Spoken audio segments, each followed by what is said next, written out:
Hello everyone, and a warm welcome to the Campbell Hotel in Lexington on the eve of the Breeders' Cup 2022.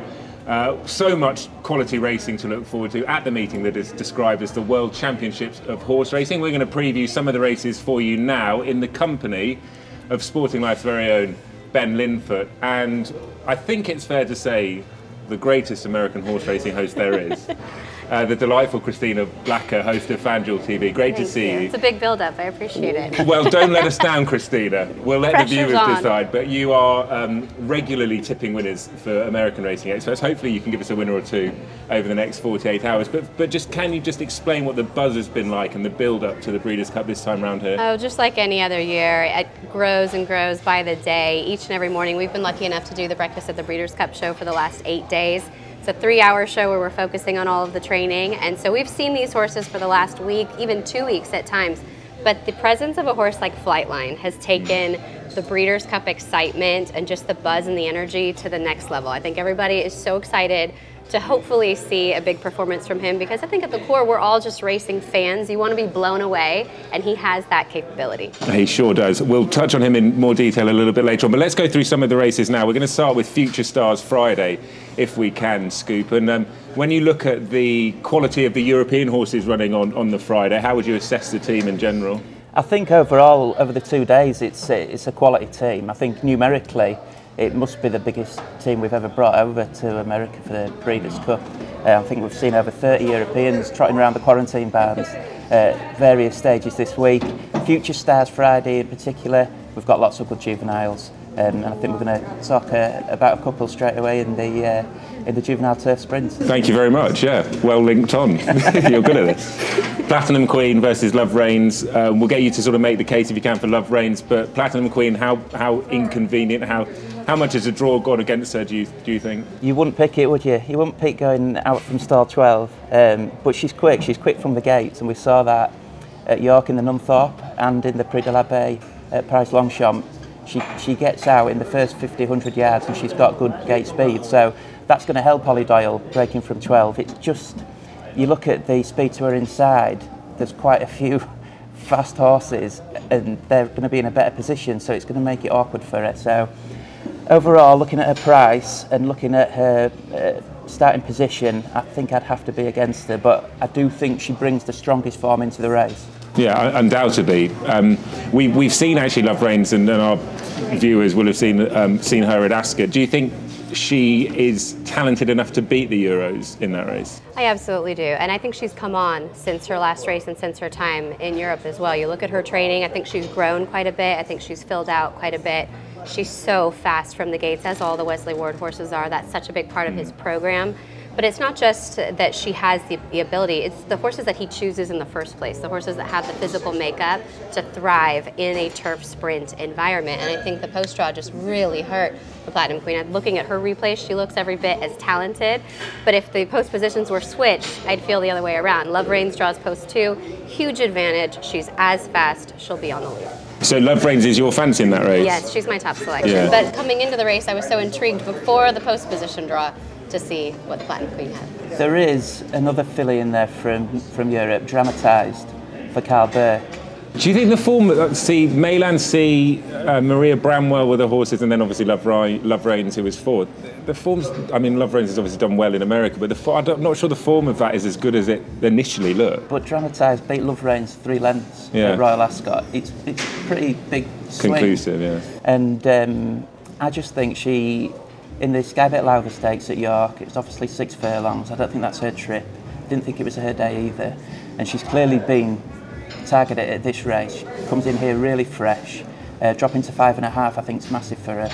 And I think she could track that speed that we were talking about in the early stages and be in a really good position to strike in the straight. Okay, dramatised then for you, Love Reigns for Christina. Let's move on to the juvenile fillies turf, because we've got Delight versus Meditate. Are you in the American camp for this race as well?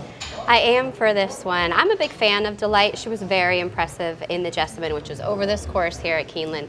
She was able to get away with some pretty easy early fractions in that race, but I like the way she finished. She was very powerful at the end, which she should have been. If she was walking on the lead all the way till the quarter pole. She should have kicked clear the way she did. Jonathan Thomas, her trainer, was a former assistant to Todd Pletcher. He's very capable. He's very capable with young horses. But in looking at a lot of the replays of the Euros, I love Meditate, I love Midnight Mile, but as far as the American statistics go for the No Nay Never offspring, he's just 1 for 19 at the mile with 2-year-olds. So that makes me wonder if coming here they can get the mile distance, which pushed me in the direction of an American.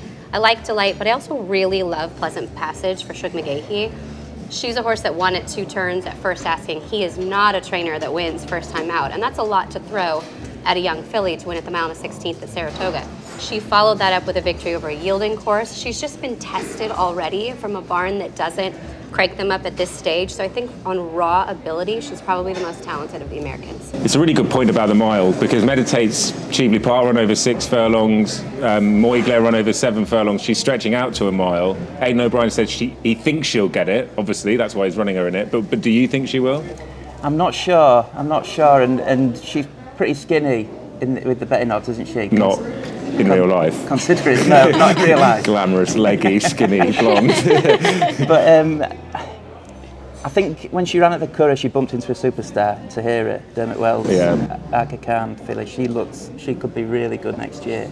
And then over 6 at Newmarket, she ran okay. It was a good run in second, and I think she'll come on 4 going up in trip, but not enough for me to be interested in playing her in this race. Midnight Mile's a different kettle of fish because obviously by No Nay Never again, like you say, but she's only had the 2 runs. Right. And she was green still in the Oh So Sharp Stakes, really green. And she finished really strongly to get up on the line. And I think she is absolutely going to thrive at the trip. So at the odds, you can get Midnight Mile at 10 to 1 double figure price. That would be a nice selection in the race. What's she like mentally, do you know? I mean, she's a young filly, now she's come all the way here and all of these tests in the different environment. Do you think she has it between the ears to take it on as well? Luckily, Richard Fay is an ambassador for Spotting Life, and we get great access, and we went to Musley Banker's yard in Malton to see Midnight Mile, and she is really relaxed. Okay. Yeah, and she takes that onto the racetrack as well in her races. When we were talking about the Platinum Queen earlier on, she's feisty. Yeah. Like you want in a sprinter, but Midnight Mile really relaxed, and I think she's going to thrive at the mile. That'll be key if she's going to get the trip. I think that's a really good race. I'm looking forward to it because there's lots of different angles, question marks, etc. So we'll see how that plays out. Then on the Saturday we move on to the sprint, and we've got Golden Pal against Highfield Princess. This is the one horse I think, Golden Pal, because there's a bit of an Ascot sort of curse with him in many ways, and every year Wesley Wall comes over and says, quickest horse I've ever trained, best horse I've ever, never going to get beaten, and he always gets beaten. I think it's an English curse, isn't it, with York as well? Yeah. And he's been so complimentary about this horse, and the reason is because what he does when he's on these shores is electric, isn't it? I think he's the fastest gate horse I've ever seen, honestly. You look back at his races, when does a turf sprinter put 2 lengths on a field within a few jumps? He's so fast, and part of that is because he's so powerful. He's built downhill, as they say, like a typical turf sprinter. I've watched him train this week. He rounds his neck down. He really bows himself into a frame when he's training. And when horses do that, that's how they build hind muscle. That's why he's so strong. I think he just puts them away at the gate. This is his home court advantage. He's 5 for 5 here. He's perfect at the distance. I don't see how they beat him, honestly. He's that good. And that's the thing, because Keeneland, the sprint race, is different to Ascot. Ascot, it does take a bit of getting, whereas, as you say, you just expect him to sort of ping out the gate. And he trains here year-round. I mean, he's walking right out of his stall as if it were any other day. Rolling out of bed in the morning to win a Breeders' Cup race. Highfield Princess has been genuinely one of the great stories in British racing in recent years. Started off in handicaps of 58. Yeah, crazy. Rated in the 50s, and now 120. It's just incredible. Multiple Group 1 winner. 3 Group 1s in a row. And look at the difference in the Group 1s. 6.5 furlongs at Deauville, 5 furlongs on a speed track like York, 5 furlongs on a stiff track like the Curragh. There's a lot of different skill sets you need to win those 3 races, and she's got the lot. But the thing with that is that, yes, she's seemingly injected speed into her, a bit more speed into her armoury this year, hence what she's been able to achieve, but she's not, well, we don't know whether she's injected Golden Pal speed into her, because he is, as Christina says, going to go out so fast. Can she keep up with them? He's a threat, obviously. I really, really think. You said that. You said that like a Bond villain. You know that. He's a threat. But you cannot underestimate this mare. She is top class, and she's got quicker and better, obviously, as she's got older. and she's in a really good place right now. When she won in France, she came off a 50-odd day break. She's had the same sort of absence since we last saw her in Ireland. And I think with Golden Pal going really hard, it might just set up really nicely for her. Remember, it's 5.5 furlongs. That last half furlong could be absolutely key. Yeah, fascinating. I cannot wait for that. It's going to be so interesting. I had a chat to Holly Doyle, who rides Nashua. That's one that she also rides the Platinum Queen. But Nashua, the big hope for Holly Doyle this week. She's taking on Joseph O'Brien's Above the Curve. But in Italians, Chad Brown's run a big player for America. Do you think Nashua will just scoot clear and win Scoop? She could do. I love this filly by Frankel, obviously, and she was a bit feisty earlier on in the year, wasn't she? And struggled to settle at times, especially when winning the French Oaks. But I liked her at Goodwood. I thought she really settled for Holly Doyle that day when she was ridden differently, held up in the rear, and she came through with a lovely run, and I think it's a turn of foot. I think it's that weapon against these fillies could be absolutely crucial. Is the trip going to be all right? 9.5. I think it's be absolutely fine for her. I think she's got boot. Yeah. I think she's got enough speed, and we know she stays. So I think she's classy and possibly the best filly in the race. I just wonder from stall 3 whether there's a danger she might get boxed in, because for all that this is a slightly longer stretch for the Euros to sort of make up the ground in America, there is a bit of time. It's still not like your Ascots, your Epsoms, or your Yorks, where you've got sort of 12 furlongs to sort of make it up. It's longer than Del Mar, but not that much. Yeah, it's not that much longer, yeah. Is that a concern for you for Nashua, that she might get sort of... I think it's a concern for any horse that really wants to rally from off the pace, whether you're on the main track or you're on the turf course. We saw it all through the fall meeting. That big, wide, sweeping move doesn't always work. They were setting track records left and right on the turf through the opening weekend here at Keeneland. It was very fast, really catering to horses on the front end. In Italian will be on the lead. I think they've really learned that about her, looking at her form. The few times where she's been taken back and they've tried to rate her, it just doesn't work. She's very bold when she makes the lead. She's very tough. She likes a fight. But if you have a horse that's going to blow by her, she may not have time to really dig in and try and fight back. But I think she'll get the distance, which for me was a bit of a concern. It was a mile last time, wasn't it? Yeah, and this is going to be stretching her. I actually spoke to Chad Brown about it this week because I wanted to pick her in the race, but I do have concerns that she can hold off. He said, no, I think this is about as far as she wants to go, but he thinks she's coming into a career best. I follow Thurgraph speed figures, which is much different than how you would rate in time form. The lower the number, the better the figure for Thurgraph. So she ran a 1 on Thurgraph last time, which was a 3-point move forward for her. That's very significant. And I think because they figured out her running style and he's training her accordingly, you can use that as a base, as a floor. I think she gets better and she gets faster. Okay. Excellent stuff. Nashua for you? Nashua for me, going back to what you were saying about getting boxed in, I think one of the reasons you could be confident about playing Nashua is she is adaptable and she can cope with different scenarios because she's won races off the front end. She's come from off the pace as well. She's got tactical speed, and I think that's why she's a solid favourite. When I interviewed Holly, she did also say there's absolutely no way I'm getting boxed in. So whatever she's planning, it won't be getting boxed in. Quick look at the Breeders' Cup Mile. We've got Modern Games, who's got a 50% strike rate, but Todd Pletcher's got a decent horse in Annapolis. Annapolis, Thank you, that's the one. Very much looking forward to seeing what he can do. No, it's very wrong, actually, how he pronounced it. Yeah, we'll take it. No, I think he's a good horse. He's a son of Warfront, and I think if you kind of piece through his resume and just look at his mile races, they're very, very good. I do think he has some improving to do, though, to catch a Modern Games, especially when you look at how well Modern Games has run here, not only in the Breeders' Cup last year, but just his race up at Woodbine, which, again, is a very different turf course. But having seen how well his turn of foot worked at Del Mar, you'd have all that confidence in Modern Games here. I think if an American is going to beat Modern Games, it's domestic spending. And I know that sounds crazy. He's off a year layoff for Chad Brown, but I truthfully feel like this is the most talented turf horse Chad has ever had. Really? He, last year in the Hollywood Derby, won at Del Mar, and Umberto Rispoli was aboard Smooth Like Straight that day, who will also be back in the race. And he said after the race, I've never had a horse go by me that fast on the grass, anywhere in the world. And you think Rispoli's ridden in Hong Kong, he's ridden all over. He knows fast horses. I don't think Chad would enter this horse in a race of this magnitude if he didn't think he could win, he's not there for the experience. He has a handful of other runners. The post draw hurts him. He's drawn all the way to the outside. But on raw ability, Domestic Spending is one of the best American milers that we've seen in a long time. That's fascinating. Do you think Modern Games, his QE2 run means that he's sort of streets ahead of them? I was surprised he ran at Ascot, I must admit. You know, with the ground how it was that day, we know this horse loves fast ground.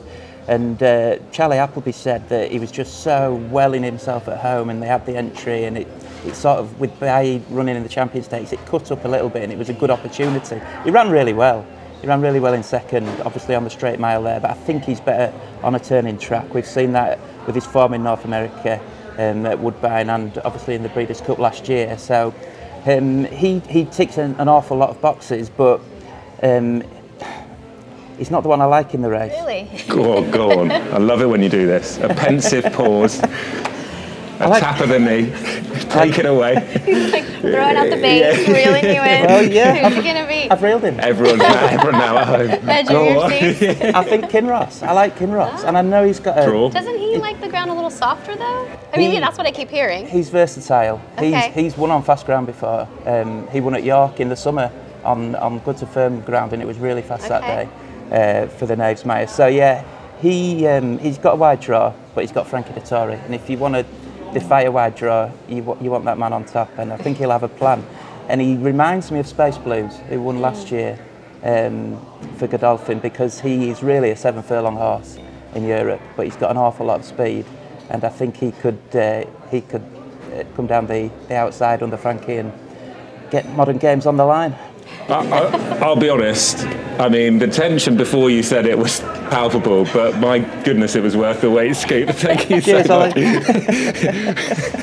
Breeders' Cup Turf, what can you tell us about a Warlike Goddess who's got a really good strike rate? She does. She loves the distance. This is definitely the right spot for her versus taking on the fillies and mares in the filly and mare turf. She thrives at the distance. But again, back to the speed figures that I look at, the Thurgoff figures, she needs to improve to keep up with the Euros. She wouldn't be my top pick in there. I think it's Nation's Pride, and I'm kind of intrigued by Mishriff myself. I want to see what he can do coming back over a firmer course, because I was looking at his Thurgoff as well, and even in defeat, he's running numbers that are faster than Nation's Pride from what we have. So if he gets back to one of his best, or even second or third best, I think he's right there. Okay, what about you? Strongly with Nation's Pride. He'd be the banker of the 2 days for me. Right. Yeah, I really like his form in America at Saratoga. It obviously worked out. Annapolis was 3 or 4 lengths behind him, I think, that day, and obviously came out and won at Keeneland. I've loved him since the spring, really, when he burst onto the scene at Newmarket and went off a single-figure price for the Derby. It didn't work out for him at Epsom, but he's bounced out of that, come over here, and he's got really rock-solid credentials. I like him because I think he's a 10 furlong horse that stays a mile and a half. And I think there's a lot of mile and a halfers in there, and I think he might just be too quick for them. You've just missed a fantastic moment. I don't know the name of the lady, but clearly one of Christina's friends just walked into the bar, waved at Christina, not knowing the cameras are on. Christina's had to ignore her like the true professional she is. I'm not sure I know her, actually. Oh, she's just a fan. I love it. Are you sure it was for Christina and not me? Well, she wasn't waving at the back of your head. Okay. That's good. But thank you very much. We'll let you go and meet your fan now, because that's it. That's a look ahead to some of the key races coming your way from here at Keeneland over the next 2 days, and you can enjoy all the action from the World Championship of Horse Racing at the Breeders' Cup.